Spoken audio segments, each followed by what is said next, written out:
Janvi Pawar. Welcome back to my YouTube channel, or welcome to my YouTube channel. If you people are new here, you can start off with subscribing, but that's only a really nice and suggestion. Alright, so today we're going to be talking about some alternatives of I don't know. Now, there are so many conversations that we people hold in a day, and there are so many scenarios where we have to use I don't know, and we keep using and repeating the same thing over and over, and it kind of seems really boring, and then we lose the fun of the conversation. So instead of that, I've got some great alternatives that you can use in whether it is you are in a formal setting or an informal setting. So let's get started. We're going to be talking about both of them. So we can start with the informal ones. The first one is, instead of saying I don't know, you can say I have no idea. I have no idea. Now, this is pretty common, and this is common because if you people watch Netflix or some American, British, English shows, to be, particular. So if you watch them, so I have no idea, it's really common over there, but many of us, we don't use it in our daily language. We still keep using I don't know over and over. So instead of saying or using I don't know, use I have no idea. The next one, which is kind of similar to this one, only one word is changed, and that is I have no clue. I have no clue. So when you're having a conversation and the person comes up with this topic and you're totally clueless about it and you don't know anything about it, so you can't just say I have no clue. The next that we have got is you lost me. You lost me. Now, you're not lost anywhere physically, but when you're listening to a person and then you're like, yeah, then all of a sudden person goes like, hey, do you know the chemical formula of this? And then you're totally lost and you don't know anything, so you can't just say, I'm sorry, you lost me over there. You lost me. Or you can also mention, like, if we take an example for a conversation and the person asks you, do you have any idea about the chemical formula of this? And after you have heard the word chemical, then you don't know anything about it, so you can't just say, you lost me at chemical, so you lost me, basically. The next one we have got is, it beats me, I'm sorry, it beats me. Now, no one's gonna be beating you physically, but it beats me means, you don't have any idea about it. It beats me. Having no idea, having no clue, or not knowing anything particularly means, it beats me. The next one is kind of like a slang in a short form. It's a contraction.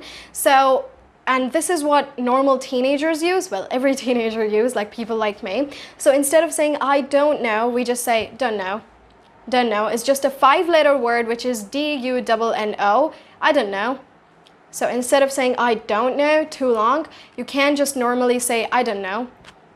Alright, so now, when you're in an interview or when you're in a formal setting, so what kind of alternatives can you use over there? And with interview, I just remembered is that there is a website called IELTSart.com, and the link is in the description box below for the website.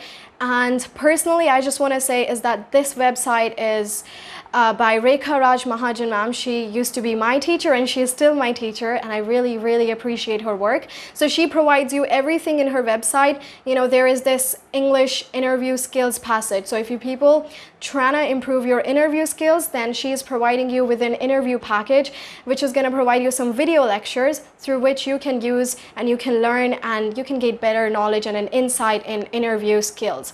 And other than that, you can also have some live classes if you're going to enroll yourself up with interview classes. There's an IELTS Platinum package. In IELTS Platinum package, you're going to get more than 25 video lectures, every practice test regarding every module, every questions, tips for every type of questions and any sort of questions you're confused about, and then some practice tests for all of you. Other than that, there is also this English basic course, people who are looking to improve their normal English speaking skills. So there is a course available for that too. Again, video lectures, in written lectures, and some video classes too, with practice test, because I think it's important to have some practice test with whatever you're doing so that you know where you stand in whatever you have learned. Then there are also some of you who are preparing for like competition exams or anything. So for all of those competition exams you're preparing, those grammar skills, you need those, whether it's noun, proverbs, your verbs, your active passive voice. So there are more than 50 chapters available and 25 topics. Basically, she's covering every aspect with video lectures, every module out there, and with practice test, and with amazing examples. And the contact number is also in the description box below. So if you have any queries, you can contact on that number in the description box below. Now let's continue with the I don't know alternatives. Now, if you are someone who sell facilities and you really want to tell to the public, like, this is what I'm providing. Basically, you're an owner or you work for a business firm and you want to tell public, like, these are the kind of facilities you people are providing.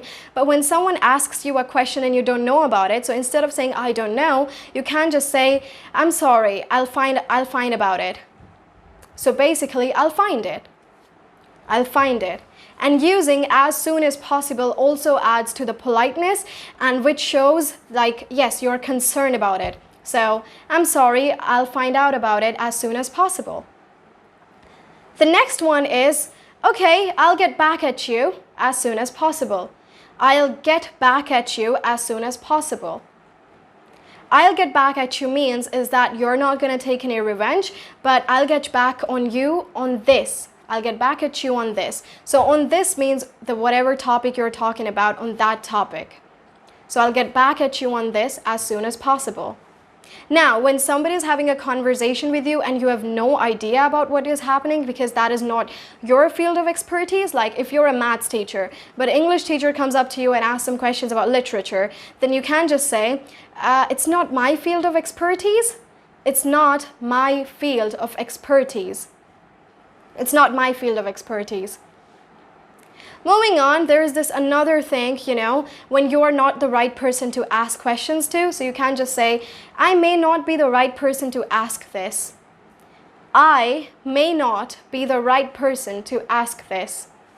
So these are some formal settings. So whenever you're in a formal setting, you can use these alternatives instead of saying, I don't know. Because I've seen this many times and I've witnessed this, is that when you use I don't know, it kind of like stops the conversation. So instead of stopping the conversations, you can use this so that it remains the politeness and there remains this kind of sweet things like, yeah, you're concerned about it. And that is it for this video. Thank you so much guys for watching, and I'm gonna see you people in the next video. Do share, do like, do subscribe, and also hit the ringing bell besides the subscribe button, and stay safe. Bye!